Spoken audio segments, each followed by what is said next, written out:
अस्सलाम वालेकुम, कैसे हैं आप सब लोग। आई होप आप लोग ठीक होंगे। मैं भी खैरियत से हूँ अल्हम्दुलिल्लाह।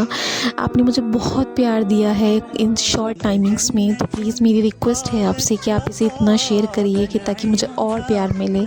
एंड ऐसे ही आप लोग लाइक करते रहिए, सब्सक्राइब करते रहिए, मेरे चैनल को ऐसे ही वैल्यू देते रहिए, क्योंकि आप लोग जब मुझे प्यार देंगे तो मैं और मोटिवेट होंगी, मैं और अच्छी सी वीडियोज़ बना पाऊँगी आप लोगों के लिए और मुझे अच्छा भी लगेगा। तो प्लीज़ थोड़ा सा प्यार और एक्स्ट्रा बढ़ा दीजिए अपना। एंड आप मुझे ये भी बता सकते हैं कि आपको किस टाइप की वीडियोज़ और चाहिए, किस बेस पे चाहिए। एंड आई होप आप मेरी छोटी सी वीडियोज़ आपको कहीं ना कहीं हिट करती होंगी, आपके कहीं ना कहीं काम आएंगी डेफ़िनेटली। तो आप इसे अपनी लाइफ में ऐड ऑन कर सकते हैं और आप मुझे प्लीज़ ऐसे ही अपनी दुआओं में याद रखिएगा। आई होप मुझसे कोई गलती हो तो प्लीज़ मुझे माफ़ कर दीजिएगा।